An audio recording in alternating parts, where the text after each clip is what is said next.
تو آج ہم ایک بہت ہی دلچسپ سوال سے شروعات کر رہے ہیں۔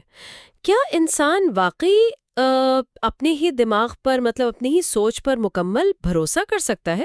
یہ واقعی ایک بڑا گہرا سوال ہے۔ عموماً تو ہم یہی سمجھتے ہیں نا کہ ہماری سوچ بالکل ٹھیک ہے۔ جی بالکل۔ اگر ہم غور کریں تو ہم میں سے زیادہ تر لوگ یہی مانتے ہیں کہ ان کی سوچ بالکل درست ہے، محض اس لیے کہ جو خیالات ہمارے ذہن میں آتے ہیں وہ ہمیں بہت قدرتی محسوس ہوتے ہیں۔ صحیح۔ مطلب ہمیں لگتا ہے کہ جو ہم سوچ رہے ہیں بس وہی معروضی حقیقت ہے، لیکن کیا ہو اگر وہ حقیقت نہ ہو؟ کیا ہو اگر انسان کے خیالات اکثر اس کی پرانی عادتوں، اس کے چھپے ہوئے خوف اور ماضی کے تجربات کی قیدی ہوں؟ بالکل، اور یہ ایک بہت بڑی غلط فہمی ہے جس میں انسان پھنسا رہتا ہے۔ ہاں، تو آج ہم اسی الجھن کو سلجھانے کے لیے ایک بہت ہی خاص سیشن کر رہے ہیں۔ یہ ایک ایسا بک کاسٹ ہے جہاں ہم بہترین سیلف ہیلپ، موٹیویشنل اور معلوماتی کتابوں کو ایک سادہ، دلچسپ اور عملی انداز میں پیش کرتے ہیں تاکہ سننے والے کم وقت میں زیادہ سیکھ سکیں۔ اور یہ بہت ضروری بھی ہے آج کے دور میں۔ جی بالکل۔ تو میں بتاتی چلوں کہ آج کی ہماری گفتگو ریان گاٹفریڈسن کی شاندار تحقیق پر مبنی ہے۔ وہ لیڈرشپ کے محقق اور مشیر ہیں۔ انہوں نے اپنی زندگی کا ایک بڑا حصہ اس بات کی کھوج میں گزارا ہے کہ کچھ لوگ زندگی میں بے پناہ کامیاب کیوں ہوتے ہیں اور کچھ بے پناہ صلاحیتوں کے باوجود کیوں پیچھے رہ جاتے ہیں۔ ہاں، رائن کی تحقیق واقعی بہت چشم کشا ہے۔ بالکل، اور یہ ریان گاٹفریڈسن کی تحقیق پر مبنی بک کاسٹ کا پہلا حصہ ہے جہاں ہم ان کے پیش کردہ طاقتور تصورات کی گہرائی میں اتریں گے۔ تو اس ریسرچ کا سب سے دلچسپ پہلو یہ ہے کہ یہ ہماری ظاہری عادات پر بات نہیں کرتی۔ ہم عموماً کامیابی کو محنت، ٹائم مینجمنٹ یا رابطوں سے جوڑتے ہیں نا؟ ہاں بالکل، سب یہی کہتے ہیں کہ محنت کرو۔ جی، لیکن رائن کی ریسرچ اس سے ایک قدم پیچھے ہمارے اندرونی مائنڈ سیٹس پر مرکوز ہے۔ وہ یہ سمجھانے کی کوشش کرتے ہیں کہ کامیابی کا تعلق صرف اس بات سے نہیں ہے کہ انسان کیا کر رہا ہے، بلکہ اصل چیز یہ ہے کہ وہ دنیا کو کس نظر سے دیکھ رہا ہے۔ اچھا، تو مطلب نظر کا زاویہ زیادہ اہم ہے۔ بالکل، ہماری آنکھوں کے سامنے جو حالات ہوتے ہیں، ہمارا دماغ انہیں پروسیس کرنے سے پہلے ہی ایک خاص قسم کے فلٹر سے گزار چکا ہوتا ہے۔ تو اس کا مطلب ہے کہ ہم شعوری طور پر جو فیصلے کر رہے ہوتے ہیں ان کی بنیاد پہلے سے ہی کہیں اور رکھی جا چکی ہوتی ہے۔ یہیں سے ایک بنیادی سوال جنم لیتا ہے کہ کیا انسان کی موجودہ سوچ واقعی سوچنے کا بہترین طریقہ ہے؟ اسی سوال کو سمجھنے کے لیے ہمیں حقیقی کردار پر غور کرنا ہوگا۔ فرض کریں ایک غیر منافع بخش ادارے کا صدر ہے جسے ہم چلیں ایلن کا نام دے دیتے ہیں۔ صحیح۔ ایلن، اب ایلن کا پروفائل سنیں۔ اس کے پاس اپنے فیلڈ کا 20 سال کا تجربہ ہے۔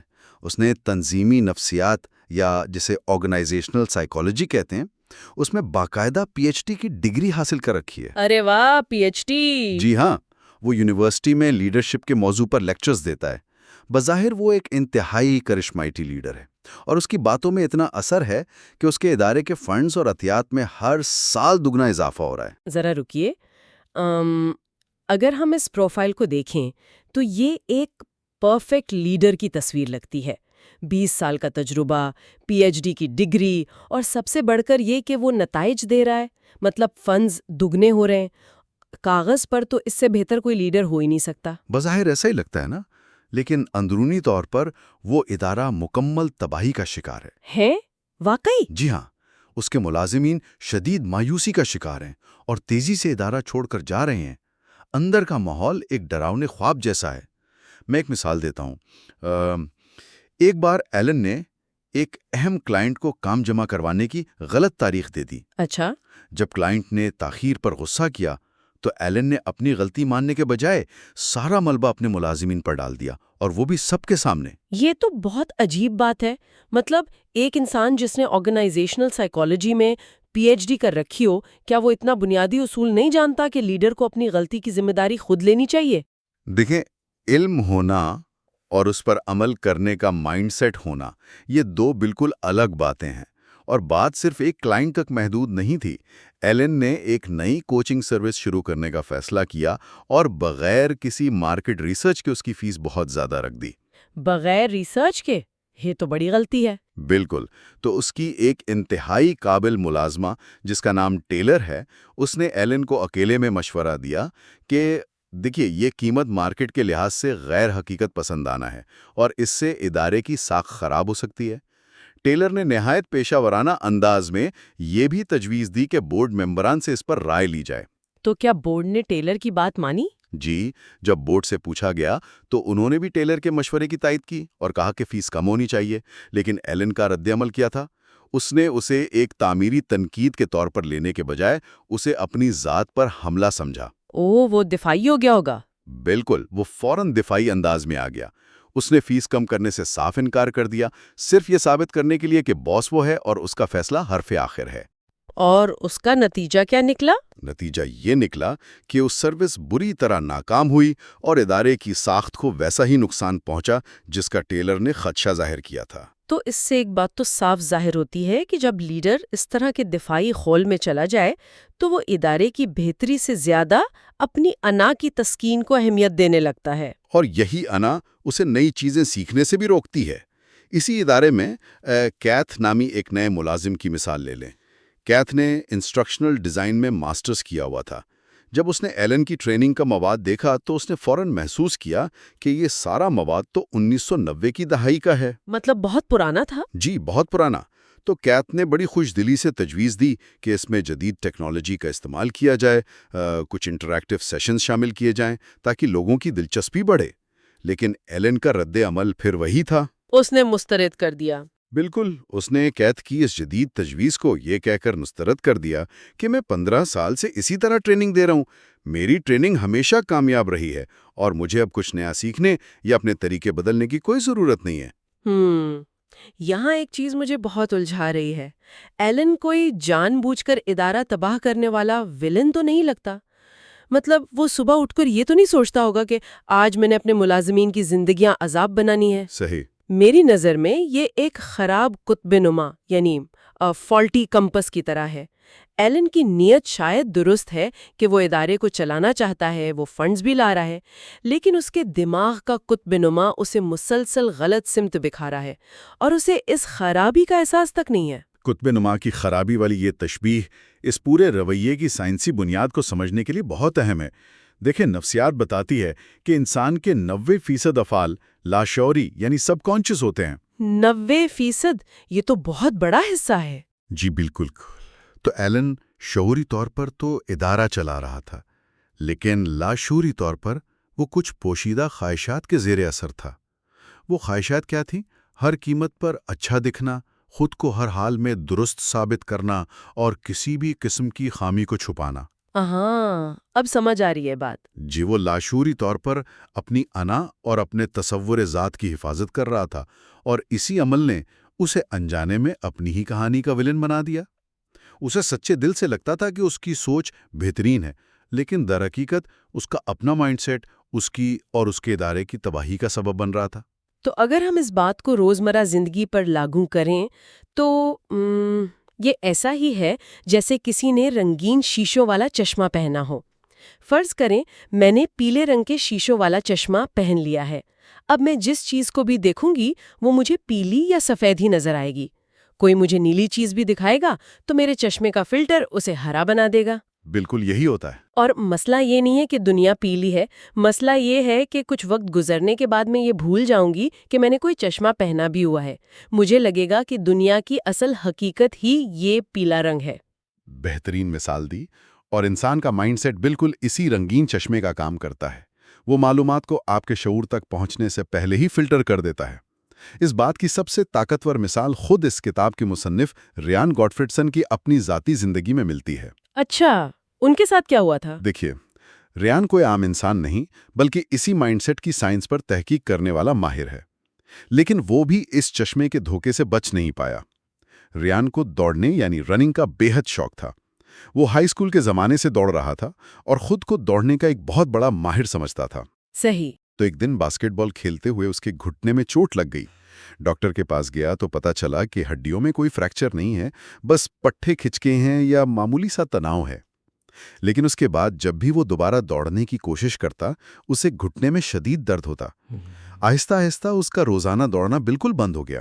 تو چونکہ وہ خود کو برسوں سے دوڑنے کا ماہر سمجھتا تھا، اس نے یہی نتیجہ اخذ کیا ہوگا کہ مسئلہ میری دوڑنے کی تکنیک میں نہیں بلکہ صرف اس چوٹ میں ہے۔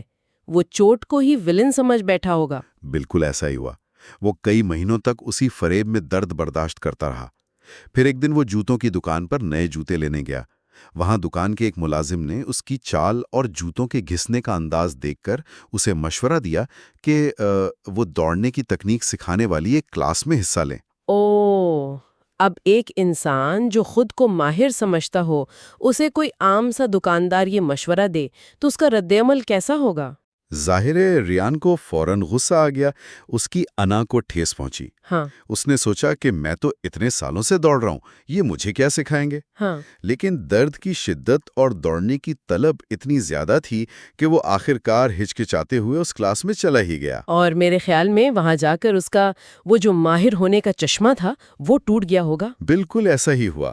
وہاں جا کر اس پر جو انکشاف ہوا نا، اس نے اس کی پوری سوچ بدل دی۔ ہاں انسٹرکٹر نے کلاس کو بتایا کہ دوڑنے کے 4 بنیادی اور سائنسی اصول ہوتے ہیں۔ ہاں پہلا، سیدھا اور پرسکون ہو کر دوڑنا تاکہ جسم پر غیر ضروری دباؤ نہ پڑے۔ صحیح۔ دوسرا، پیر کی ایڑی کے بجائے درمیانی حصہ پہلے زمین پر رکھنا تاکہ جھٹکا کم لگے۔ ٹھیک ہے۔ تیسرا، 180 قدم فی منٹ کی رفتار برقرار رکھنا۔ ہاں اور چوتھا، جسم کو تھوڑا سا آگے کی طرف جھکا کر دوڑنا تاکہ کشش ثقل کا فائدہ اٹھایا جا سکے۔ تو کیا ریان یہ سب غلط کر رہا تھا؟ ریان کو یہ جان کر شدید حیرت ہوئی اور شرمندگی بھی کہ وہ خود کو ماہر سمجھنے کے باوجود ان 4 میں سے 3 اصولوں کی سریح خلاف ورزی کر رہا تھا۔ ارے واہ، 3 اصول غلط! جی، جب اس نے اپنی انا کو ایک طرف رکھا، اپنے پرانے مائنڈ سیٹ کو توڑا اور ان نئے اصولوں کو سیکھ کر اپنایا تو اس کے گھٹنے کا درد مکمل طور پر غائب ہو گیا۔ اور حیران انگیز بات یہ ہے کہ اپنی ٹیکنیک ٹھیک کرنے کے کچھ عرصے بعد اس نے ہاف میراتھن بھی دوڑ لی جو اس نے اپنی پوری زندگی میں پہلے کبھی نہیں کی تھی۔ یہ واقعہ سن کر مجھے اسمارٹ فونز کی ایک خامی یاد آ رہی ہے۔ اکثر ایسا ہوتا ہے کہ ہم نیا فون لیتے ہیں اور کچھ عرصے بعد اس کی بیٹری تیزی سے گرنے لگتی ہے۔ ہمیں لگتا ہے کہ شاید فون پرانا ہو گیا ہے، بیٹری خراب ہو گئی ہے یا کمپنی نے کوئی خراب اپ ڈیٹ بھیج دی ہے۔ جی بالکل، ہم فوراً کمپنی کو برا بھلا کہتے ہیں۔ ہاں، ہم بیرونی چیزوں کو مورد الزام ٹھہراتے ہیں۔ لیکن جب ہم سیٹنگز میں جا کر دیکھتے ہیں تو پتہ چلتا ہے کہ بیک گراؤنڈ میں کچھ بھاری ایپس چل رہی ہیں جو ہم نے کبھی بند ہی نہیں کی۔ وہ پس پردہ ہماری ساری بیٹری اور میموری کھاری ہوتی ہیں۔ یہ بہت زبردست تشبیہ ہے۔ انسان کا مائنڈ سیٹ بھی ان خفیہ بیک گراؤنڈ ایپس کی طرح ہے۔ یہ ہمارے لاشعور میں مسلسل چلتا رہتا ہے، ہماری توانائی اور فیصلوں کو متاثر کرتا ہے اور ہمیں لگتا ہے کہ حالات خراب ہیں یا دوسرے لوگ برے ہیں۔ ہم بیرونی دنیا سے لڑتے رہتے ہیں جبکہ اصل خرابی ہمارے اپنے دماغ کے بیک گراؤنڈ میں چلنے والے ان مائنڈ سیٹس کی ہوتی ہے۔ بیک گراؤنڈ ایپس کی یہ مثال دراصل اس سائنسی عمل کی بالکل درست عکاسی کرتی ہے جسے ہم نفسیات میں مائنڈ سیٹ کا نام دیتے ہیں۔ اور یہ صرف ایک نظریہ نہیں ہے، سائنسدانوں نے لیبارٹریز میں باقاعدہ تجربات کے ذریعے سے ثابت کیا ہے۔ کیرل ڈویک کی تحقیق اس حوالے سے ایک سنگ میل کی حیثیت رکھتی ہے۔ اچھا، ان کی تحقیق کیا تھی؟ انہوں نے طلباء کے 2 مختلف گروپس پر ایک ٹیسٹ کیا۔ اس ٹیسٹ کا ڈیزائن بہت دلچسپ تھا۔ اس میں کل 12 سوال تھے۔ پہلے 8 سوال بہت ہی آسان تھے، لیکن آخری 4 سوال انتہائی مشکل جان بوجھ کر رکھے گئے تھے تاکہ طلباء کو حقیقی چیلنج کا سامنا ہو۔ تو جب ان طلباء کا سامنا ان 4 مشکل سوالوں سے ہوا جو دراصل ان کے ذہن کا امتحان تھے، تو ان کا رد عمل کیا تھا؟ جن طلباء کا مائنڈ سیٹ فکس تھا، یعنی فکسڈ مائنڈ سیٹ والے جو یہ مانتے ہیں کہ ذہانت پیدائشی ہوتی ہے اور اسے بڑھایا نہیں جا سکتا، ان کا رد عمل حیران کن تھا۔ وہ پہلے 8 آسان سوال کر کے بہت خوش ہوئے اور خود کو انتہائی ذہین سمجھنے لگے۔ اور پھر مشکل سوال آ گئے؟ جی، جیسے ہی ان کے سامنے وہ 4 مشکل سوال آئے، ان کا سارا اعتماد ریت کی دیوار ثابت ہوا۔ انہوں نے فوراً ہمت ہار دی۔ انہیں لگا کہ اگر وہ یہ سوال حل نہیں کر پا رہے تو اس کا مطلب ہے وہ بے وقوف ہے۔ اس ذہنی دباؤ میں انہوں نے تکے لگانے شروع کر دیے۔ مطلب بالکل ہی سنجیدگی ختم کر دی؟ ہاں، یہاں تک کہ ایک طالب علم نے تو یہ تک کہہ دیا کہ وہ صرف براؤن رنگ کے جوابات چنے گا کیونکہ اسے چاکلیٹ پسند ہے۔ ارے واہ، یہ تو واقعی دباؤ کی نشانی ہے۔ لیکن اس تجربے کا سب سے خوفناک حصہ وہ تھا جب ٹیسٹ کے بعد ان سے پوچھا گیا کہ انہیں کیا لگتا ہے ان کے کتنے جواب درست تھے۔ کیا انہوں نے جھوٹ بولا یا انہیں واقعی یاد نہیں تھا؟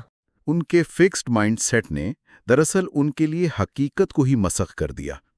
انہوں نے جواب دیا کہ ان کے 5 جواب درست تھے اور 6 غلط، یعنی انہوں نے لاشعوری طور پر اپنی ناکامی کو کم کرنے کے لیے یادداشت کو ہی بدل دیا۔ یہ تو بہت حیران کن ہے۔ اور گروتھ مائنڈ سیٹ والوں کا کیا رد عمل تھا؟ ان کے برعکس جن طلباء کا مائنڈ سیٹ گروتھ تھا، یعنی جو یہ مانتے ہیں کہ محنت سے کچھ بھی سیکھا جا سکتا ہے، انہوں نے مشکل سوال دیکھ کے ہار نہیں مانی۔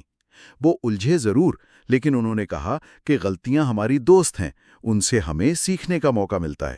زبردست۔ اور جب ان سے ان کے نتیجے کے بارے میں پوچھا گیا تو انہوں نے بالکل درست اندازہ لگایا کہ ان کے 8 جواب صحیح اور 4 غلط تھے۔ ان کا مائنڈ سیٹ ان پر حقیقت کو بالکل واضح دکھا رہا تھا۔ یہ تو یادداشت، کارکردگی اور حقائق کو دیکھنے کا دھوکہ ہو گیا۔ یہ سمجھ آتا ہے کہ مشکل سوال دیکھ کر انسان گھبرا جائے، یہ ذہن کا کھیل ہے، لیکن کیا واقعی ہماری سوچ یا ہمارا مائنڈ سیٹ ہمارے جسمانی کو بھی کنٹرول کر سکتا ہے؟ کیونکہ سوچ تو بہرحال دماغ تک محدود ہے، اس کا ہمارے جسمانی اعضاء سے کیا تعلق؟ یہیں پر انسان سب سے بڑی غلط فہمی کا شکار ہوتا ہے کہ سوچ صرف دماغ تک محدود رہتی ہے۔ اسٹینفورڈ یونیورسٹی کی محقق عالیہ کرم نے ایک تجربہ کیا جس نے میڈیکل سائنس تک کو حیران کر دیا۔ اچھا، کیا تجربہ تھا وہ؟ انہوں نے ایک ادارے کے ملازمین کو لیا جو سب کے سب یکساں طور پر دباؤ اور تناؤ والے ماحول میں کام کر رہے تھے۔ انہوں نے ان کے 2 گروپس بنائے اور انہیں صرف 3 منٹ کی ایک ویڈیو دکھائی۔ صرف 3 منٹ؟ جی، ایک گروپ کو ایسی ویڈیو دکھائی گئی جس کا پیغام تھا کہ تناؤ برا ہے، یہ آپ کی صحت کو اندر سے کھوکھلا کر دیتا ہے اور بیمار کرتا ہے۔ دوسرے گروپ کو جو ویڈیو دکھائی گئی اس کا پیغام تھا کہ تناؤ دراصل انسان کے لیے اچھا ہے، یہ آپ کے جسم کو چوکنا کرتا ہے اور آپ کی کارکردگی بڑھاتا ہے۔ صرف 3 منٹ کی ویڈیو؟ اس سے کیا فرق پڑا ہوگا؟ حیرت انگیز طور پر صرف ان 3 منٹوں نے ان کے ذہن میں تناؤ کو دیکھنے کا فلٹر بدل دیا۔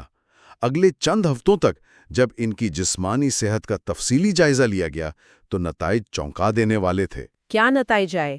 جن لوگوں نے وہ ویڈیو دیکھی تھی کہ تناؤ اچھا ہے، اسی دباؤ والے ماحول میں کام کرنے کے باوجود ان کا بلڈ پریشر نمایاں طور پر کم رہا، انہیں تھکاوٹ کی شکایت کم ہوئی اور ان کی کارکردگی بہتر ہو گئی۔ جبکہ دوسرے گروپ کے ملازمین اسی کام کے دوران تھکاوٹ، ہائی بلڈ پریشر اور کم کارکردگی کا شکار رہے۔ تھوڑا رکیے، یہ تو کسی جادو کی طرح لگ رہا ہے۔ صرف سوچنے سے بلڈ پریشر کیسے کم ہو سکتا ہے؟ اگر میں اسے عام زبان میں سمجھنا چاہوں تو آخر ہمارا دماغ ایک غیر مادی خیال کو جسمانی تبدیلی میں کیسے بدل دیتا ہے؟ اس کے پیچھے ایک مکمل بایولوجیکل میکانزم کام کر رہا ہے۔ ہمارے دماغ کے اگلے حصے میں، جسے پری فرنٹل کارٹیکس کہتے ہیں، ایک نظام ہے جسے ایسوسیٹیو پروسیسنگ سسٹم کا نام دیا گیا ہے۔ اسے آپ اپنے دماغ کا آٹو کمپلیٹ فیچر سمجھ لیں۔ آٹو کمپلیٹ فیچر مطلب خود بخود مکمل کرنے والا؟ بالکل۔ جب ہم کسی چیز کے بارے میں بار بار ایک جیسا سوچتے ہیں تو دماغ میں موجود نیورونز کے درمیان جسمانی رابطے یا کنیکشنز بن جاتے ہیں۔ تصور کریں کہ آپ کا دماغ ایک گھنے جنگل کی طرح ہے۔ جب آپ ایک ہی راستے پر بار بار چلتے ہیں تو وہاں ایک پگڈنڈی بن جاتی ہے اور پھر وہ پگڈنڈی ایک چوڑی سڑک میں بدل جاتی ہے۔ صحیح۔ اگلی بار جب معلومات آتی ہیں تو دماغ خودکار طور پر اسی سڑک پر چل پڑتا ہے۔ مائنڈ سیٹ کوئی خیالی چیز نہیں ہے، یہ ہمارے دماغ کے اندر موجود یہی جسمانی راستے ہیں۔ جب مضبوط مائنڈ سیٹ والے انسان کا دماغ دباؤ یا چیلنج دیکھتا ہے تو اس کے نیورل راستے اسے خطرہ نہیں سمجھتے، وہ اسے ایک موقع سمجھتے ہیں۔ اچھا، تو اس سے جسم پر کیا اثر ہوتا ہے؟ اس سے یہ ہوتا ہے کہ دماغ جسم کو خطرے کے ہارمونز جیسے کورٹیسول انہیں ریلیز کرنے کا سگنل نہیں دیتا۔ جسم پرسکون رہتا ہے اور کارکردگی بہتر ہو جاتی ہے۔ یہ وضاحت بہت کچھ صاف کر دیتی ہے۔ تو اس کا مطلب ہے کہ ہم سب ایک ہی ظاہری دنیا میں رہتے ہوئے بھی اپنے دماغ کی ان پگڈنڈیوں کی وجہ سے بالکل مختلف زندگیاں گزار رہے ہوتے ہیں۔ ہم نے ایلن کی کہانی سنی جو ایک ادارے کا سربراہ تھا۔ کیا ہمارے پاس عام روزمرہ حالات کی بھی کوئی مثال ہے کہ مختلف مائنڈ سیٹس ایک ہی صورتحال پر کیسے الگ الگ رد عمل دیتے ہیں؟ بالکل۔ مصنف نے عام زندگی کے 4 مختلف حالات کا تفصیلی تجزیہ کیا ہے۔ ایک مثال ناکامی اور چیلنجز سے نمٹنے کی ہے۔ سنتھیا نامی ایک طالبہ نے پرسنل ٹریننگ کا اپنا کاروبار شروع کیا۔ اس نے بہت محنت سے منصوبہ بندی کی تھی۔ ہاں، عام طور پر لوگ ایسے ہی کرتے ہیں۔ لیکن صرف 1 ماہ کے بعد جب اسے توقع کے مطابق کلائنٹس نہیں ملے تو اس نے فوراً ہمت ہار دی اور کاروبار بند کرنے کا فیصلہ کر لیا۔ سنتھیا نے اس ابتدائی چیلنج کو یہ جاننے کا موقع نہیں سمجھا کہ مارکیٹ کو کیا چاہیے، بلکہ اس نے کلائنٹس کے نہ آنے کو اپنی ذات کی ناکامی اور اپنی نااہلی کی حتمی علامت سمجھ لیا۔ اور دوسری طرف اختلاف رائے یعنی ڈس ایگریمنٹ کی مثال ہے۔ زیادہ تر لوگ جب کوئی ان سے اختلاف کرتا ہے تو اسے ذاتی حملہ سمجھتے ہیں، بالکل ویسے ہی جیسے ایلن نے ٹیلر کے قیمت کم کرنے کے مشورے کو سمجھا تھا۔ درست۔ لیکن اگر آپ مشہور اور کامیاب سی ای او رے ڈالیو کا نظریہ دیکھیں تو وہ بالکل مختلف ہے۔ وہ اپنی کتاب اور اپنے انٹرویوز میں کہتے ہیں کہ اختلاف رائے کوئی خطرہ نہیں ہے۔ ان کا مائنڈ سیٹ یہ ہے کہ اگر دو لوگ ایک ہی طرح سوچ رہے ہیں تو ان میں سے ایک کی ضرورت نہیں ہے۔ ارے واہ، یہ تو بہت کمال کی سوچ ہے۔ جی، وہ مانتے ہیں کہ اگر اختلاف رائے کو سوچ سمجھ کر دلیل کے ساتھ اور کھلے ذہن سے کیا جائے تو یہ انسان کے سیکھنے کے عمل کو تیز تر کر دیتا ہے اور بلائنڈ سپاٹس کو ختم کرتا ہے۔ یہ ایک ہی صورتحال کو دیکھنے کے دو بالکل مختلف چشمے ہیں۔ اور سب سے سبق آموز بات تو یہ ہے کہ خود اس کتاب کے مصنف رائن کو بھی اپنی زندگی میں اس منفی مائنڈ سیٹ کی بہت بھاری قیمت چکانی پڑی۔ ان کی زندگی کا وہ دور جس سے وہ اپنی زندگی کا بدترین وقت کہتے ہیں، وہ کوئی بیرونی سازش نہیں تھی بلکہ ان کے اپنے مائنڈ سیٹ کا نتیجہ تھا۔ جی ہاں، رائن کیلیفورنیا اسٹیٹ یونیورسٹی میں پڑھا رہے تھے، لیکن انہیں مسلسل یہ محسوس ہوتا تھا کہ ان کے ساتھی اور ادارہ ان کی قدر نہیں کر رہا۔ انہیں لگتا تھا کہ انہیں وہ مواقع نہیں مل رہے جن کے وہ حقدار ہیں۔ اس مایوسی میں انہوں نے وہاں سے چھٹی لے کر ایک مشہور عالمی مشاورتی کمپنی گیلپ میں نوکری کر لی۔ اچھا، گیلپ تو بہت بڑی کمپنی ہے۔ بالکل، وہ یہ سوچ کر گئے تھے کہ وہاں انہیں ریسرچ لیڈ کا رتبہ ملے گا، لیکن وہاں انہیں صرف ایک ڈیٹا اینالسٹ کے طور پر بٹھا دیا گیا۔ ان کا مائنڈ سیٹ پہلے ہی منفی تھا۔ وہ شدید مایوسی اور غصے کا شکار ہو گئے اور انہیں لگنے لگا کہ ہر جگہ لوگ ان کے خلاف سازش کر رہے ہیں۔ پھر وہ مشہور میٹنگ ہوئی جس نے ان کا کیریئر ہی داؤ پر لگا دیا۔ جی، گیلپ میں ایک بڑے پروجیکٹ کے دوران انہیں ذمہ داری دی گئی کہ وہ ادارے کے ریونیو یعنی آمدنی کی تفصیلی رپورٹ بنا کر پیش کریں۔ جب وہ پریزنٹیشن دے رہے تھے تو میٹنگ کے دوران ڈویژن ہیڈ نے انہیں ٹوکا اور ایک بہت ہی جائز سوال پوچھا۔ کیا سوال تھا وہ؟ انہوں نے پوچھا کہ آپ نے اپنی رپورٹ میں منافع یعنی پروفٹ کے بجائے صرف ریونیو پر اتنا زیادہ فوکس کیوں کیا ہے، جبکہ ہمارے لیے اصل اہمیت منافع کی ہے۔ اب ایک صحت مند مائنڈ سیٹ والا انسان اس سوال کا پیشہ ورانہ جواب دیتا، لیکن ریان نے فوراً دفاعی انداز اپناتے ہوئے اپنا سارا ملبہ پروجیکٹ لیڈ پر ڈال دیا۔ اوہ، یہ تو بہت بڑی غلطی کر دی انہوں نے۔ بالکل، انہوں نے بھری میٹنگ میں کہہ دیا کہ اس میں میرا کوئی قصور نہیں، مجھے تو پروجیکٹ لیڈ نے یہی کچھ کرنے کو کہا تھا۔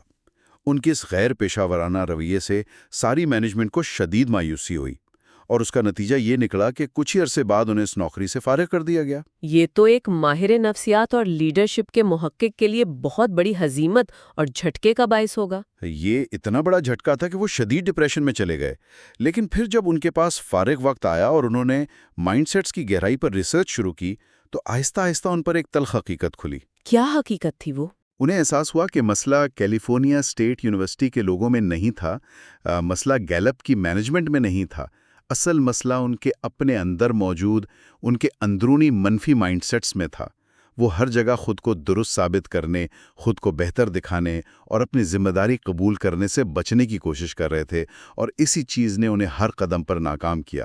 ذرا رکیے، یہاں میرے ذہن میں ایک سوال ابھرتا ہے جو شاید بہت سے سننے والوں کے ذہن میں بھی آ رہا ہوگا۔ جب رائن کو اپنی غلطی کا احساس ہو گیا تھا تو وہ صرف اپنا رویہ یا برتاؤ جسے ہم بیہیویئر کہتے ہیں وہی بدل لیتے؟ مطلب آپ کہیں کہ وہ ظاہری عادتیں بدل لیتے؟ جی، میرا مطلب ہے اگلی نوکری میں یا اگلی میٹنگ میں وہ فیصلہ کر لیتے کہ میں نے غصہ نہیں کرنا یا بہتر طریقے سے بات کرنی ہے۔ انسان کو اپنے مائنڈ سیٹ کی اتنی گہری کھدائی کرنے کی یا ان نیورل نیٹ ورکس اور دماغ کی پگڈنڈیوں کو سمجھنے کی کیا ضرورت ہے؟ کیا صرف اپنی بری عادتیں بدل لینا کافی نہیں ہے؟ یہ ایک انتہائی اہم اور بنیادی سوال ہے۔ لوگ عموماً یہی غلطی کرتے ہیں کہ وہ مائنڈ سیٹ کو چھوڑ کر صرف رویہ بدلنے کی کوشش کرتے ہیں۔ اس کا بہترین جواب مشہور مفکر دیپک چوپڑا کے ایک شاندار قول میں ملتا ہے۔ اچھا، انہوں نے کیا کہا تھا؟ وہ کہتے ہیں کہ مسئلے کا حل کبھی بھی اس سطح پر نہیں ملتا جس سطح پر مسئلہ موجود ہو۔ رویے کو بدلنے کی کوشش کرنا بالکل ایسا ہے جیسے آپ کے باغ میں ایک زہریلا درخت اگایا ہو اور آپ روزانہ کینچی لے کر اس کے پتے اور شاخیں کاٹ رہے ہوں۔ آپ آج پتے کاٹیں گے، اگلے ہفتے وہ نئے سرے سے نکل آئیں گے۔ صحیح، یعنی جڑ تو وہی موجود ہے نا؟ بالکل، رویہ اور عادات صرف اس درخت کے پتے اور پھل ہیں۔ مائنڈ سیٹ اس درخت کی وہ گہری جڑ ہے جو زمین کے اندر چھپی ہے۔ جب تک آپ اس جڑ کو کھود کر باہر نہیں نکالیں گے اور اس کی جگہ نیا بیج نہیں بوئیں گے، آپ کا رویہ کچھ عرصے بعد دوبارہ اپنی پرانی حالت میں واپس آ جائے گا۔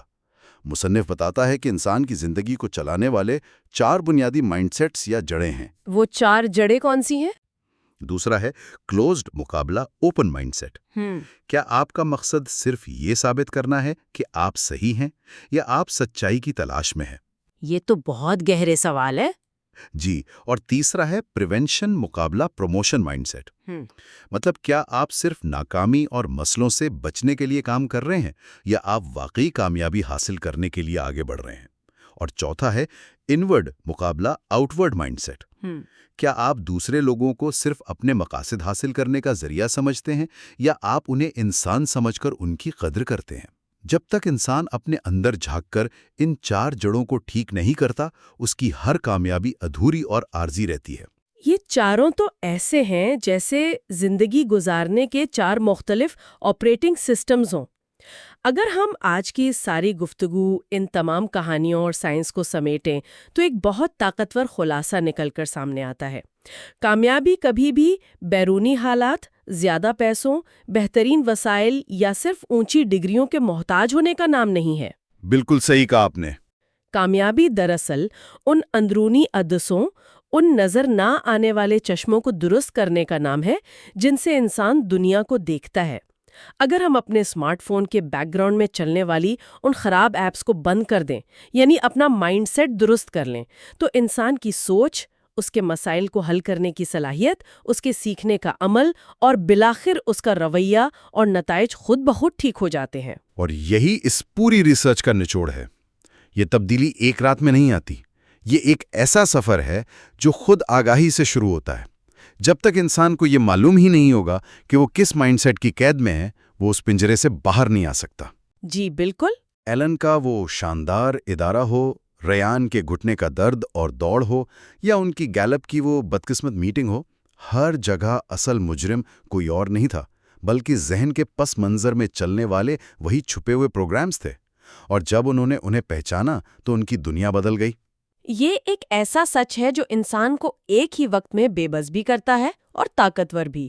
آخر میں ایک گہرا سوال چھوڑنا چاہتی ہوں جس پر انسان کو تنہائی میں غور کرنا چاہیے۔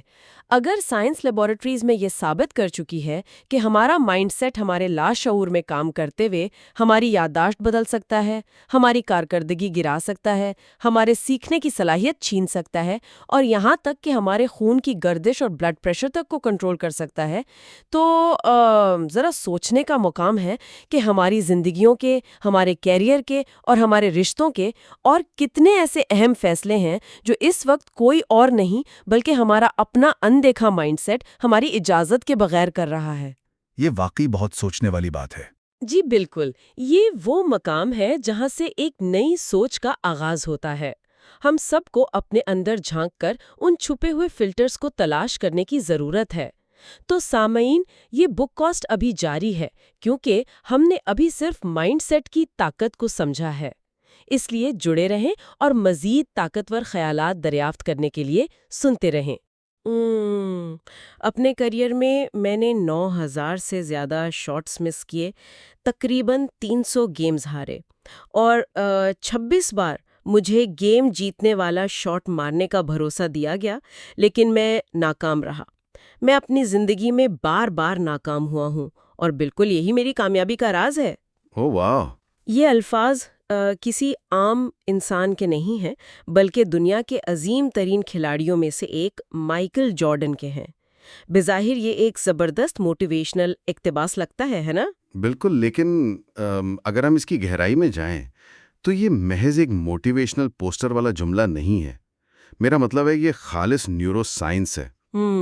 مائیکل جارڈن دراصل ہمیں یہ بتا رہے ہیں کہ ان کا دماغ ناکامی کو کس طرح پروسیس کرتا ہے۔ ان کے نزدیک ناکامی کوئی حتمی نتیجہ یا ذات پر حملہ نہیں ہے، بلکہ یہ وہ خام مال ہے جس سے کامیابی تراشی جاتی ہے۔ بالکل صحیح۔ اور یہی وہ بنیادی فرق ہے جو ایک عام ذہن اور ایک غیر معمولی ذہن کو الگ کرتا ہے۔ اور بالکل اسی غیر معمولی ذہن کی تشکیل کے حوالے سے ہم آج بات کر رہے ہیں۔ واضح رہے کہ یہ مائنڈ سیٹ پر مبنی کتاب کے تفصیلی جائزے کا اگلا حصہ ہے۔ جی ہاں۔ پچھلے حصے میں ہم نے مائنڈ سیٹ کو پہچاننے کی بات کی تھی، اور اب ہم اسے بہتر بنانے کے عملی طریقوں پر توجہ دیں گے۔ یہ ایک ایسا بک کاسٹ ہے جہاں ہم بہترین سیلف ہیلپ، موٹیویشنل اور معلوماتی کتابوں کو ایک سادہ، دلچسپ اور عملی انداز میں پیش کرتے ہیں تاکہ سننے والے کم وقت میں زیادہ سیکھ سکیں۔ بالکل، اور یہ بہت ضروری بھی ہے۔ تو اس جائزے کا مقصد یہ واضح کرنا ہے کہ گروتھ مائنڈ سیٹ یا ترقی پسند سوچ کوئی پیدائشی خوبی نہیں ہے جسے صرف خوش قسمت لوگ لے کر پیدا ہوتے ہیں، بلکہ یہ ایک ہنر ہے جسے شعوری طور پر سیکھا اور مضبوط کیا جا سکتا ہے۔ چلیں اس بات کی تہ کھولتے ہیں، کیونکہ یہاں ایک بہت بڑی غلط فہمی پائی جاتی ہے جسے فالس گروتھ مائنڈ سیٹ کہا جاتا ہے۔ میں چاہتی ہوں کہ ہم اس پر بات کریں۔ یہ بہت اہم نقطہ ہے۔ کیرل ڈویک کی ریسرچ جب پہلی بار سامنے آئی تو بہت سے لوگوں نے سوچا کہ ارے ہاں، میں تو نئی چیزیں سیکھنے کا شوق رکھتا ہوں، اس کا مطلب ہے میرا مائنڈ سیٹ گروتھ والا ہے۔ ہاں، لوگ اکثر یہی سوچتے ہیں۔ لیکن یہ ایک دھوکہ ہے۔ گروتھ مائنڈ سیٹ کا مطلب صرف کھلے ذہن کا ہونا یا ہر وقت غیر حقیقی حد تک مثبت رہنا نہیں ہے۔ اس کا اصل امتحان تب ہوتا ہے جب آپ بری طرح ناکام ہوتے ہیں، جب آپ کی انا کو ٹھیس پہنچتی ہے۔ تو سوال یہ ہے کہ کیا اس وقت آپ اس ناکامی کو اپنی شخصیت کا نقص سمجھتے ہیں یا سیکھنے کا ایک موقع ہے نا؟ بالکل۔ فکسڈ مائنڈ سیٹ کا ماننا ہے کہ انسان کی قابلیت پتھر پر لکیر کی طرح ہے، جبکہ گروتھ مائنڈ سیٹ اپنی خامیوں کو دل سے قبول کرنے اور یہ ماننے کا نام ہے کہ مسلسل محنت سے دماغی صلاحیت کو بڑھایا جا سکتا ہے۔ یہیں سے کھیلوں کی دنیا کی ایک بہت ہی چشمکشا کہانی سامنے آتی ہے، جو ہمیں بتاتی ہے کہ قدرتی ٹیلنٹ کس طرح ایک بہت بڑا جال بن سکتا ہے۔ اوہ ہاں، وہ فٹ بال والی کہانی۔ جی بالکل۔ ہم جانی مینزل کی مثال لیتے ہیں۔ یہ ایک ایسا امریکی کالج فٹ بال کھلاڑی تھا جو قدرتی ٹیلنٹ سے اس قدر مالا مال تھا کہ اس نے اپنے پہلے ہی سال میں کالج فٹ بال کا سب سے بڑا ایوارڈ جیت لیا۔ وہ اتنا پر اعتماد تھا کہ اپنی ٹیم کی پلے بک تک نہیں پڑھتا تھا۔ رکے، واقعی بغیر پلے بک پڑھے؟ ہاں، ایک کوارٹر بیک جو پوری ٹیم کو چلاتا ہے، وہ بغیر کوئی حکمت عملی پڑھے صرف اپنی جبلت پر کھیلتا تھا۔ میں تو یہ سوچ کر ہی حیران رہ جاتی ہوں۔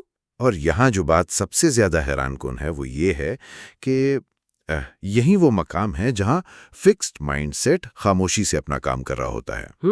کیسے؟ جانی مینزل کے نزدیک اس کا ٹیلنٹ ہی اس کی پوری پہچان تھا۔ اس نے کبھی محنت کرنا سیکھا ہی نہیں تھا، کیونکہ اس کے لاشور میں یہ بات بیٹھ چکی تھی کہ محنت تو وہ لوگ کرتے ہیں جن کے پاس ٹیلنٹ نہیں ہوتا۔ اوہ واہ! وہ اپنے ہی بچھائے ہوئے جال میں پھنس چکا تھا۔ لیکن ذرا رکیے، میں یہاں ایک سوال اٹھانا چاہتی ہوں۔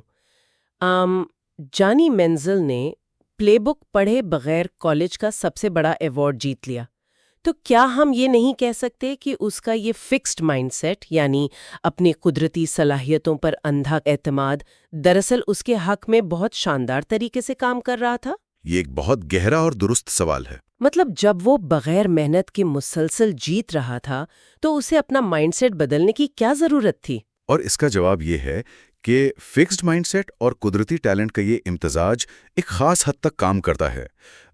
یہ اس وقت تک کام کرتا ہے جب تک آپ کا سامنا اپنے سے زیادہ ٹیلنٹڈ یا اتنے ہی ٹیلنٹڈ لیکن زیادہ محنتی لوگوں سے نہ ہو۔ اور جانی مینزل کے ساتھ بھی یہی ہوا ہے نا؟ بالکل یہی ہوا۔ جب وہ پروفیشنل لیول کی طرف گیا، جہاں ہر کھلاڑی کے پاس غیر معمولی ٹیلنٹ تھا، وہاں صرف جبلت کام نہیں آ سکتی تھی۔ وہاں گھنٹوں ویڈیوز دیکھنی پڑتی ہیں، پلے بکس رٹنی پڑتی ہیں، اور تنقید بھی برداشت کرنی پڑتی ہے۔ جی ہاں، جب اسے پہلی بار پروفیشنل لیول پہ ناکامی ملی تو اس کے پاس اس ناکامی کو پروسیس کرنے کا کوئی طریقہ نہیں تھا۔ اس کے لیے ناکامی کا مطلب صرف ایک گیم ہارنا نہیں تھا، بلکہ اس کا مطلب یہ تھا کہ میں اب خاص نہیں رہا۔ کتنا خوفناک احساس ہوگا یہ۔ بالکل۔ چیلنجز کا سامنا کرنے کے بجائے اس نے خود کو مختلف قسم کی بری عادتوں میں الجھا لیا تاکہ اسے محنت نہ کرنی پڑے، کیونکہ محنت کرنا اور پھر ناکام ہونا اس کی انا کے لیے ایک ناقابل برداشت دھچکا تھا۔ اس کا شاندار کیریئر صرف اس لیے تباہ ہوا کہ وہ ناکام ہونا نہیں جانتا تھا۔ یہ بات واقعی سوچنے پر مجبور کر دیتی ہے کہ بہت زیادہ قدرتی ٹیلنٹ ہونا دراصل انسان کو ایک نفسیاتی جال میں پھنسا دیتا ہے، جہاں سیکھنا اور محنت کرنا اس کی انا کا مسئلہ بن جاتا ہے۔ اور اس کے بالکل برعکس ہمارے پاس ٹام بریڈی کی مثال ہے۔ کیا کمال کی مثال ہے۔ مطلب کتاب کے لکھے جانے تک اس نے 6 سپر بول جیتے تھے اور اسے تاریخ کا کامیاب ترین کوارٹر بیک مانا جاتا ہے۔ لیکن حیرت کی بات یہ ہے کہ جب ٹام بریڈی کو ڈرافٹ کیا گیا تو وہ 199 نمبر پر چنا گیا تھا۔ جی، 199ویں نمبر پر وہ تیز نہیں بھاگ سکتا تھا، اس کا جسم کوئی خاص ایتھلیٹک نہیں تھا، اور اس میں منزل جیسا کوئی چمکدار قدرتی ٹیلنٹ نہیں تھا۔ ٹام بریڈی کا اس نمبر پر چنا جانا دراصل اس کے لیے ایک نعمت ثابت ہوا۔ اسے معلوم تھا کہ اس کے پاس بچانے کے لیے کوئی پیدائشی جینیس کا تمغہ نہیں ہے۔ اسے معلوم تھا کہ اگر اسے اس کھیل میں ٹکنا ہے تو اسے اپنے دماغ، اپنی حکمت عملی اور اپنے جسم پر دن رات کام کرنا ہوگا۔ تو اس نے ناکامی کو اپنی آنا پر حملے کے طور پر نہیں لیا؟ بالکل نہیں۔ جب کوچز اسے بتاتے کہ اس کی تھرو کمزور ہے تو وہ اسے ذاتی توہین سمجھنے کے بجائے اس پر کام کرتا۔ ٹام بریڈی کے پاس گروتھ مائنڈ سیٹ تھا۔ اس نے مسلسل سیکھنے کو اپنا شعار بنایا، اور یہی وجہ ہے کہ ایک غیر معمولی ٹیلنٹ سے محروم کھلاڑی تاریخ کا سب سے بڑا فاتح بن گیا۔ ٹیلنٹ ایک دھوکہ بھی ہو سکتا ہے اگر اس کے پیچھے سیکھنے کی لگن نہ ہو۔ یہ تو سمجھ آتا ہے کہ ایک اکیلا کھلاڑی اپنے دماغ کی وائرنگ بدل سکتا ہے، لیکن جب ہم اس اصول کو بڑے پیمانے پر لاگو کرتے ہیں تو کیا ہوتا ہے؟ مطلب آپ ہزاروں ملازمین پر مشتمل ایک اربوں ڈالر کی کمپنی کو دیوالیہ ہوئے بغیر ناکامی قبول کرنے پر کیسے مجبور کر سکتے ہیں؟ یہ ایک بہت زبردست سوال ہے۔ یہ بات عام زندگی اور کارپوریٹ دنیا میں کیسے کام کرتی ہے؟ کارپوریٹ دنیا میں اس کی سب سے شاندار مثال مائکروسافٹ اور ستیا نڈیلا کی ہے۔ ایک وقت تھا جب مائکروسافٹ کی ترقی رک چکی تھی۔ وہاں کا کلچر ایسا بن چکا تھا کہ ہر میٹنگ میں ہر شخص کو یہ ثابت کرنا ہوتا تھا کہ وہ کمرے میں موجود سب سے ذہین انسان ہے۔ وہ سٹیک رینکنگ والا کلچر ہے نا؟ بالکل، اسے ایک طرح کی سٹیک رینکنگ کی ثقافت کہا جاتا تھا، جہاں ملازمین ایک دوسرے سے خوفزدہ رہتے تھے۔ اس فکسڈ مائنڈ سیٹ والے کلچر نے وہاں جدت پسندی کو مار دیا تھا، کیونکہ لوگ غلطی کرنے سے ڈرتے تھے۔ کوئی بھی شخص نیا خطرہ مول نہیں لیتا تھا کہ مبادا اس کا آئیڈیا فیل ہو جائے اور اسے کم عقل سمجھا جائے۔ اور پھر ستیا نڈیلا نے آ کر اس پورے ماحولیاتی نظام کو الٹ دیا۔ میں نے پڑھا ہے کہ اس نے آتے ہی اعلان کیا کہ ہمیں سب کچھ جاننے والوں یعنی نو اٹ آلز کی ضرورت نہیں ہے، بلکہ ہمیں سب کچھ سیکھنے والوں یعنی لرن اٹ آلز کی ضرورت ہے۔ بالکل صحیح کہا آپ نے۔ اس ایک جملے نے مائکروسافٹ کے ہزاروں ملازمین کے کاندھوں سے ہر وقت پرفیکٹ نظر آنے کا بوجھ اتار دیا۔ جب آپ کو یہ ثابت نہیں کرنا کہ آپ سب کچھ جانتے ہیں تو آپ کی پوری توانائی نئے اور انوکھے تجربات کرنے پر لگ جاتی ہے۔ یہ تو بہت آزاد کرنے والا احساس ہوگا۔ ستیا نڈیلا نے کمپنی کو بتایا کہ ہم ناکام ہوں گے اور یہ بالکل ٹھیک ہے، بشرطے کہ ہم اس سے سیکھیں۔ اور اس ایک سوچ کی تبدیلی نے مائکروسافٹ کو دوبارہ دنیا کی سب سے اختراعی اور منافع بخش کمپنیوں کی فہرست میں لا کھڑا کیا۔ اور جب ہم اختراع یا انوویشن کی بات کرتے ہیں تو مجھے پکسار اینیمیشن اسٹوڈیوز کی مثال یاد آتی ہے۔ پکسار کے شریک بانی ایڈ کیٹمل نے ایک ایسا کلچر بنایا ہے جہاں ناکامی محض قابل قبول ہی نہیں بلکہ جدت کا لازمی حصہ ہے۔ پکسر کی کہانیاں تو ہمیشہ ہی متاثر کن ہوتی ہیں۔ لیکن میں یہاں یہ جاننا چاہتی ہوں کہ جب پکسار کی کوئی فلم بن رہی ہوتی ہے تو کیا وہ واقعی اتنی پرفیکٹ ہوتی ہے جتنی اسکرین پر نظر آتی ہے؟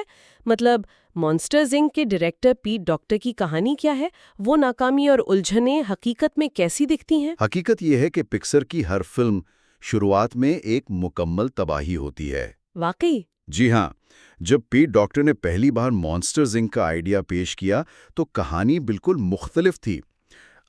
یہ ایک 30 سالہ اکاؤنٹنٹ کی کہانی تھی جو ان راکشسوں یا مانسٹر سے خوفزدہ تھا جنہیں صرف وہ دیکھ سکتا تھا۔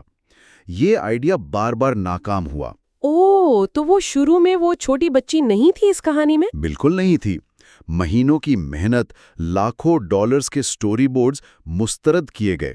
یہ کوئی خوبصورت اور صاف ستھرا عمل نہیں تھا، یہ بہت تکلیف دہ، مایوس کن اور الجھا ہوا سفر تھا۔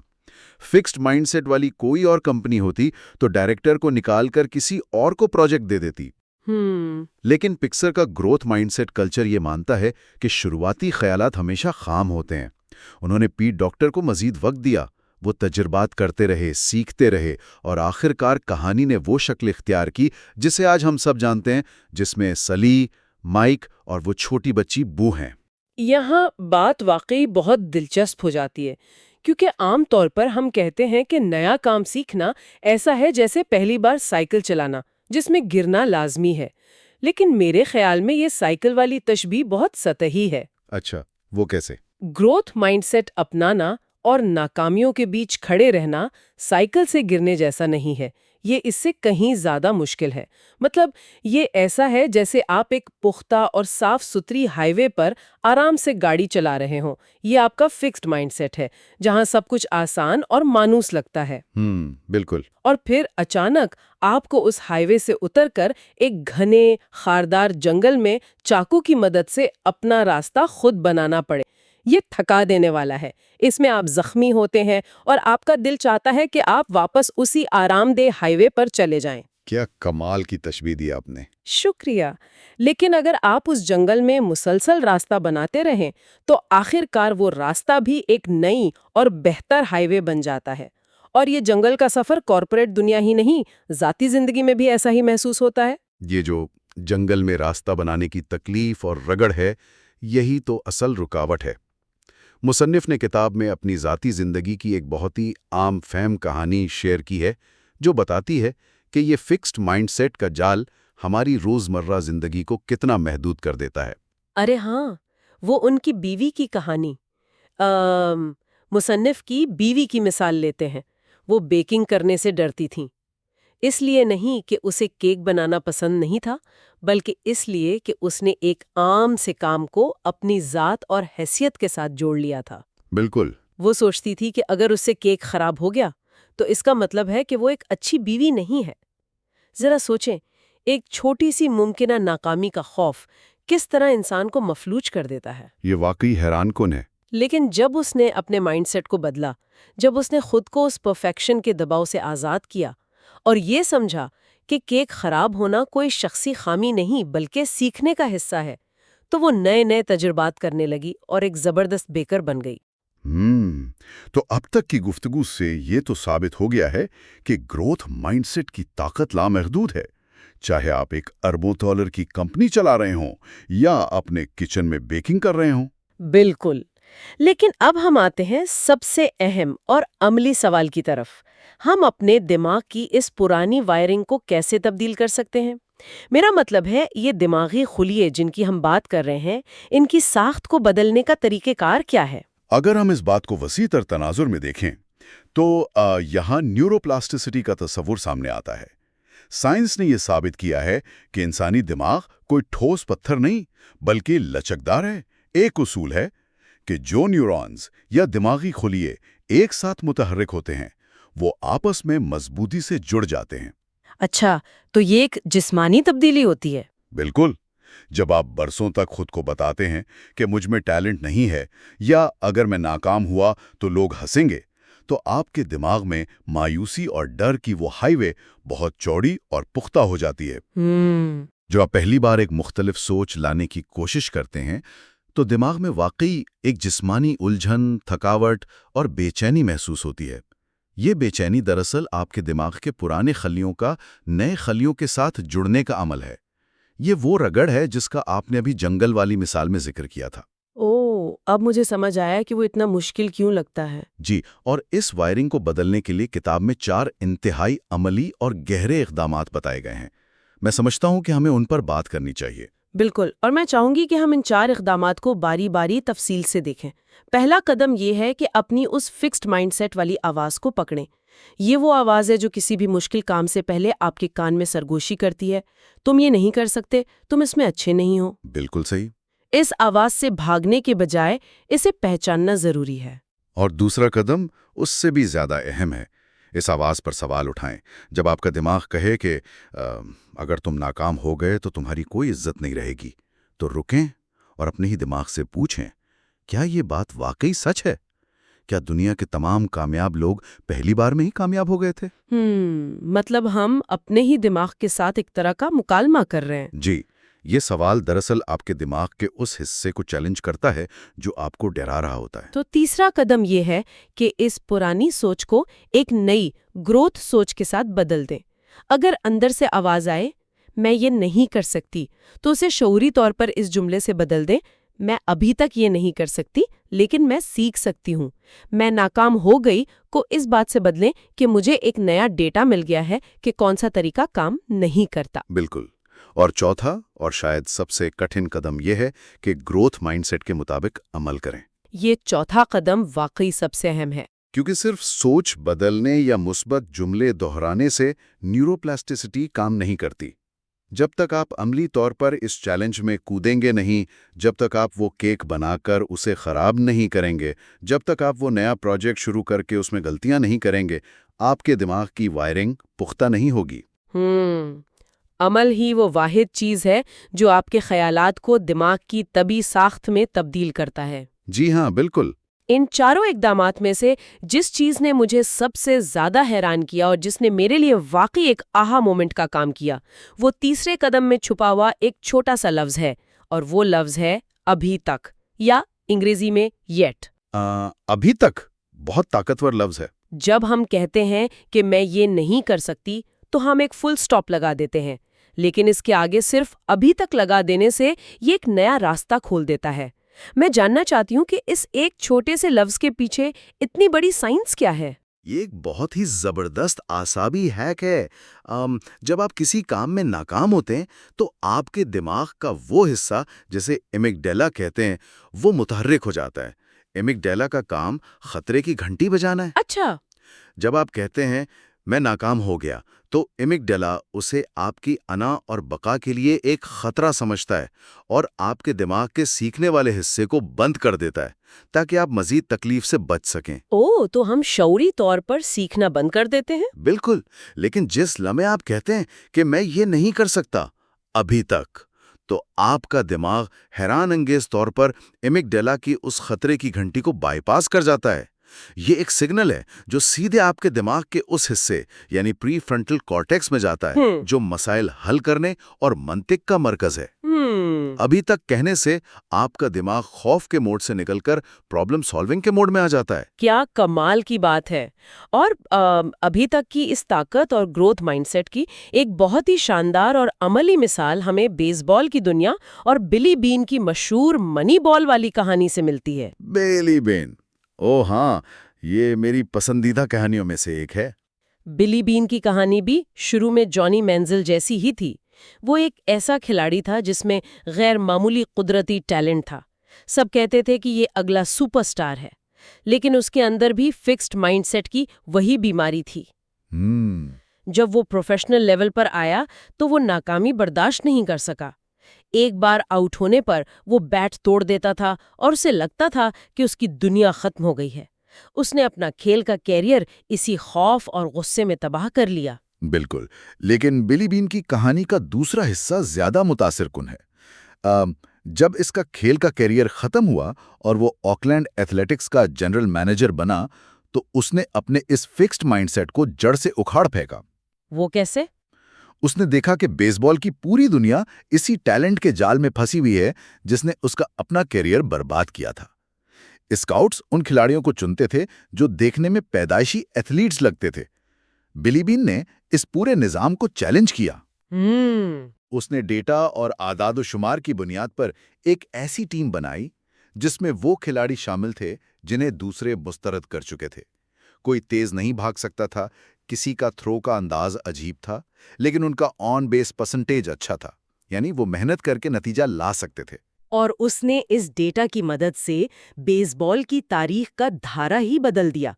ایک کم ترین بجٹ والی ٹیم کے ساتھ اس نے مسلسل فتوحات کا ایک ایسا ریکارڈ بنایا جس نے امیر ترین ٹیموں کو بھی پیچھے چھوڑ دیا۔ بالکل صحیح۔ یہ صرف کھیلوں کی حکمت عملی نہیں تھی، یہ فکسڈ مائنڈ سیٹ کے خلاف گروتھ مائنڈ سیٹ کی ایک شاندار اور عملی فتح تھی۔ اس نے ثابت کیا کہ مستقل مزاجی، محنت اور سیکھنے کی صلاحیت ظاہری اور سطحی ٹیلنٹ سے کہیں زیادہ بڑی طاقتیں ہیں۔ بل بین کی یہ کہانی اس بات کا زندہ ثبوت ہے کہ جب آپ اپنے دماغ کی وائرنگ کو بدلتے ہیں تو آپ صرف اپنی ذات کو نہیں بلکہ پورے کے پورے نظام کو ہلا کر رکھ دیتے ہیں۔ بالکل۔ اگر ہم اس پوری تفصیلی گفتگو کا نچوڑ نکالیں تو وہ ایک بہت ہی سادہ لیکن گہری حقیقت پر مبنی ہے۔ کامیابی کا اصل راز دنیا کو یا اپنے آپ کو یہ ثابت کرنے میں نہیں ہے کہ آپ کتنے ذہین، کتنے ٹیلنٹڈ یا کتنے پرفیکٹ ہیں۔ دراصل خود کو ثابت کرنے کی یہ مسلسل خواہش prove myself fixed mindset کی سب سے بڑی علامت ہے۔ اصل طاقت روزانہ کی بنیاد پر خود کو بہتر بنانے امپروو مائی سیلف میں ہے۔ گروتھ مائنڈ سیٹ ہمیں سکھاتا ہے کہ جب کوئی آپ پر تنقید کرے تو وہ آپ کی ذات پر حملہ نہیں کر رہا ہوتا۔ جی، وہ آپ کو صرف ڈیٹا دے رہا ہوتا ہے۔ بالکل، وہ آپ کو ایسا ڈیٹا فراہم کر رہا ہوتا ہے جسے آپ اپنی اگلی کوشش کو بہتر بنانے کے لیے استعمال کر سکتے ہیں۔ کیا کمال کی تلخیص کی ہے آپ نے، اور اسی بات کے ساتھ ہم اس زبردست جائزے کے اختتام کی طرف بڑھ رہے ہیں۔ لیکن اس سے پہلے کہ ہم بات ختم کریں، میں چاہوں گی کہ سننے والے ایک ایسے زاویے پر غور کریں جس پر ہم عموماً دھیان نہیں دیتے۔ وہ کیا؟ ہم نے انفرادی اور کارپوریٹ مائنڈ سیٹ کی بہت بات کی، لیکن ذرا اپنے ارد گرد کے تعلیمی اور سماجی نظام کو دیکھیں۔ ہمارا موجودہ تعلیمی نظام کس چیز پر انعام دیتا ہے؟ فوری کامیابیوں پر، بغیر غلطی کیے 100 میں سے 100 نمبر لانے پر؟ یہ ایک بہت تلخ حقیقت ہے۔ اگر ہم بچپن سے ہی بچوں کو صرف اس بات پر شاباش دیتے ہیں کہ انہوں نے کتنی جلدی اور کتنی آسانی سے کوئی سوال حل کر لیا، اور ہم ان کٹھن جدوجہد کرنے والے بچوں کو نظر انداز کر دیتے ہیں جو بار بار فیل ہو کر بالآخر سیکھتے ہیں، تو ہم غیر ارادی طور پر کیا کر رہے ہیں؟ کیا ہم ایک پوری نسل کے دماغ میں یہ بات تو نہیں بٹھا رہے کہ اصل خوبی ذہین ہونا ہے، نہ کہ محنت کرنا؟ یہ ایک ایسا سوال ہے جو ہمیں بحیثیت معاشرہ، اپنے تعلیمی اداروں اور والدین کی حیثیت سے اپنے رویوں پر گہرائی سے سوچنے کی دعوت دیتا ہے۔ اور چونکہ یہ تفصیلی جائزہ مکمل نہیں ہوا اور یہ بک کاسٹ ابھی جاری ہے، اس لیے جڑے رہیں اور سنتے رہیں تاکہ مائنڈ سیٹ کے حوالے سے مزید طاقتور خیالات اور عملی حکمت عملیات دریافت کی جا سکیں۔ 1840 کی دہائی میں وینا کے ایک مشہور اسپتال میں ایک بہت ہی خوفناک سلسلہ چل رہا تھا۔ چائلڈ بیڈ فیور والا واقعہ، صحیح؟ بالکل۔ جو عورتیں وہاں بچے کی پیدائش کے لیے آتی تھیں، ان میں سے ایک بڑی تعداد اس بیماری سے مر رہی تھی۔ لیکن اس میں سب سے حیران کن بات یہ تھی کہ اسپتال کے 2 حصے تھے۔ اچھا، 2 حصے؟ کس طرح کے؟ دیکھیں، ایک حصہ وہ تھا جہاں قابل ترین ڈاکٹر اور میڈیکل سٹوڈنٹس کام کرتے تھے، وہاں موت کی شرح بہت زیادہ تھی۔ اور دوسرا حصہ جہاں صرف دائیاں مطلب مڈ وائفز کام کرتی تھیں، وہاں عورتیں بالکل محفوظ تھیں۔ یہ تو یعنی بالکل ہی الٹ بات ہو گئی، ڈاکٹرز کے ہوتے ہوئے زیادہ موتیں۔ ہاں، وہی تو۔ پھر ایک نئے ڈاکٹر اگناس سیمل وائس نے اس فرق پر غور کیا۔ اس نے دیکھا کہ ڈاکٹر اکثر مردہ خانے میں پوسٹ مارٹم کرتے تھے اور پھر انہی ہاتھوں سے بغیر دھوئے سیدھا ڈیلیوری روم میں آ کر عورتوں کا علاج شروع کر دیتے تھے۔ اف، آج کے دور میں تو یہ تصور کرنا بھی مشکل ہے۔ اصل میں تو سیمل وائس نے ایک آسان سا مشورہ دیا کہ بھائی ڈیلیوری روم میں آنے سے پہلے اپنے ہاتھ کلورین کے سولوشن سے اچھی طرح دھو لیے جائیں، اور نتیجہ یہ نکلا کہ جن لوگوں نے اس پر عمل کیا وہاں موت کی شرح اچانک گر کر تقریباً ختم ہو گئی۔ یعنی حل بالکل سامنے اور واضح تھا۔ بالکل واضح تھا، لیکن یہاں آتا ہے سب سے بڑا جھٹکا۔ اس وقت کی جو میڈیکل کمیونٹی تھی، انہوں نے سیمل وائس کو ہاتھوں ہاتھ لینے کے بجائے اسے پاگل قرار دے دیا، اسے اسپتال سے نکال دیا اور اس کے مشورے کو پوری طرح رد کر دیا۔ صرف اس لیے کہ وہ اپنی پرانی سوچ کو چھوڑنا نہیں چاہتے تھے۔ صحیح، اور یہی بات مجھے سوچنے پر مجبور کرتی ہے کہ اتنے قابل اور پڑھے لکھے لوگوں نے ایک ایسی حقیقت کو کیوں جھٹلا دیا جو بالکل ان کی آنکھوں کے سامنے تھی۔ دیکھیں، اس سوال کا جواب نا انسانی نفسیات کے سب سے گہرے اور تاریک حصے میں چھپا ہے۔ ان ڈاکٹروں نے سچائی کو اس لیے رد نہیں کیا تھا کہ انہیں سائنس سمجھ نہیں آتی تھی۔ تو پھر وجہ کیا تھی؟ اصل میں انہوں نے اس لیے انکار کیا کیونکہ اس سچائی کو قبول کرنے کا مطلب یہ تھا کہ انہیں یہ ماننا پڑتا کہ پچھلے کئی سالوں سے ان کے اپنے ہاتھوں نے، ان کے علاج نے، ان کے مریضوں کی جانیں لی ہیں۔ اوہ، یعنی سیدھا ان کی ذات پر حملہ تھا یہ۔ بالکل، ان کی انا، ان کا ایگو اس ہوش ربا حقیقت کا بوجھ اٹھانے کے لیے تیار ہی نہیں تھا۔ ایک معزز ڈاکٹر کے طور پر ان کی جو شناخت تھی، نئے حقائق اس شناخت کے لیے سیدھا خطرہ بن گئے تھے۔ یہ واقعی ایک بہت ہی گہرا پوائنٹ ہے، اور یہی ہماری اس بک کاسٹ کا بنیادی مقصد بھی ہے۔ صحیح۔ یہ ایک ایسا بک کاسٹ ہے جہاں ہم بہترین سیلف ہیلپ، موٹیویشن اور نالج بیسڈ کتابوں کو آسان، دلکش اور عملی انداز میں پیش کرتے ہیں تاکہ سننے والے کم وقت میں زیادہ سیکھ سکیں۔ اور آج کا یہ جو ہمارا گہرا مطالعہ ہے، یہ بالکل اسی اوپن مائنڈ سیٹ اور کلوزڈ مائنڈ سیٹ کی کشمکش پر مبنی ہے۔ یعنی کھلا ذہن اور بند ذہن۔ ہاں، اور آج ہم نے اس موضوع کے لیے رے ڈالیو کی کتاب پرنسپلز، ایڈ کٹمول کی کریٹیوٹی انک، اس کے علاوہ گوگل کی تحقیق پروجیکٹ ایرسٹوٹل اور یونیورسٹی آف سدرن کیلیفورنیا کی MRI تحقیقات کو بنیاد بنایا ہے۔ یہ ساری تحقیقات مل کر واضح کرتی ہیں کہ ذہنیت کو تبدیل کرنا صرف ایک اچھی عادت نہیں ہے، یہ زندگی میں آگے بڑھنے کا سب سے بڑا ہتھیار ہے۔ بالکل، تو چلیے ایسے کھول کر سمجھتے ہیں۔ بنیادی طور پر یہ کلوزڈ مائنڈ سیٹ ہوتا کیا ہے؟ دیکھیں، جب ہم کلوزڈ مائنڈ سیٹ یا بند ذہنیت کا ذکر کرتے ہیں تو اس سے مراد صرف ضد یا اڑیال پن نہیں ہے۔ یہ ایک مخصوص ذہنی حالت ہے جہاں انسان کی پہلی ترجیح نیا کچھ سیکھنا نہیں ہوتی، بلکہ اپنی موجودہ سوچ کو بچانا ہوتی ہے نا؟ صحیح۔ وہ سوچتے ہیں کہ میں ٹھیک ہوں اور مجھے مزید کچھ سننے کی ضرورت نہیں۔ اس کے برعکس کھلی ذہنیت والا انسان اس خوف سے آزاد ہوتا ہے۔ وہ کہتا ہے میں غلط بھی ہو سکتا ہوں، چلو دیکھتے ہیں یہاں کیا سیکھنے کو ملتا ہے۔ یہ باتیں سننے میں تو بہت اچھی لگتی ہیں، لیکن مجھے لگتا ہے اس کے پیچھے ضرور کوئی بایولوجیکل مجبوری بھی ہے۔ بایولوجیکل مجبوری سے آپ کی کیا مراد ہے؟ میرا مطلب ہے جو یونیورسٹی آف سدرن کیلیفورنیا کی MRI تحقیق ہمارے سورسز میں موجود ہے، وہ تو اس پورے معاملے کا رخ ہی بدل دیتی ہے۔ وہ بتاتی ہے کہ لوگ اپنے خیالات کو اتنی آسانی سے کیوں نہیں بدل پاتے۔ یہاں جو سب سے دلچسپ بات ہے وہ یہ ہے کہ اس تحقیق نے نیورو سائنس کی دنیا میں بہت اہم نتیجہ دیا۔ تحقیق دانوں نے کچھ لوگوں کو MRI مشین کے اندر لٹایا اور انہیں ان کے پختہ سیاسی عقائد کے خلاف معلومات فراہم کی۔ اچھا۔ اور ساتھ ساتھ ان کے دماغ کو مانیٹر کیا جا رہا تھا۔ بالکل، ان کے دماغ کی خون کی روانی کو مانیٹر کیا جا رہا تھا۔ عام حالات میں جب ہم کوئی نئی معلومات سنتے ہیں تو ہمارے دماغ کا اگلا حصہ، جسے پری فرنٹل کارٹیکس کہتے ہیں، وہ متحرک ہوتا ہے، یعنی جو منطق اور سوچ وچار کا مرکز ہے۔ صحیح کہا۔ لیکن جب ان لوگوں کو ایسی معلومات دی گئیں جو ان کے بنیادی نظریات کو جھٹلا رہی تھیں تو ان کا پری فرنٹل کارٹیکس حقیقتاً بند ہو گیا، شٹ ڈاؤن ہو گیا۔ خون کی روانی وہاں سے ہٹ کر ایمگڈیلا کی طرف چلی گئی۔ واہ! اور ایمگڈیلا تو دماغ کا وہ حصہ ہے جو خطرے کی گھنٹی بجاتا ہے نا، جیسے وہ فائٹ اور فلائٹ والا رسپانس۔ ایک دم ٹھیک۔ ایمگڈیلا ہمارے دماغ کا قدیم ترین حصہ ہے جو ہزاروں سال پہلے انسان کو جنگلی جانوروں کے حملے سے بچاتا تھا۔ یعنی ماڈرن انسان کا دماغ کسی مخالف دلیل کو بالکل ویسے ہی پروسیس کر رہا تھا جیسے کوئی بھالو حملہ آور ہو رہا ہو۔ بالکل۔ دماغ کے نزدیک انسان کی شناخت پر حملہ اس کی جان پر حملے کے برابر ہے، اس لیے دماغ منطق کو چھوڑ کر دفاع پر مجبور ہو جاتا ہے۔ یہ تو بالکل ایسا ہے جیسے کسی نے کاغذ کے پتوں کا محل بنایا ہو اور جب نیا خیال ہوا کا جھونکا بن کر آئے تو انسان دیواریں کھڑی کر دے بجائے اس کے کہ وہ پتھر کا محل بنا لے۔ بہت خوبصورت مثال ہے یہ۔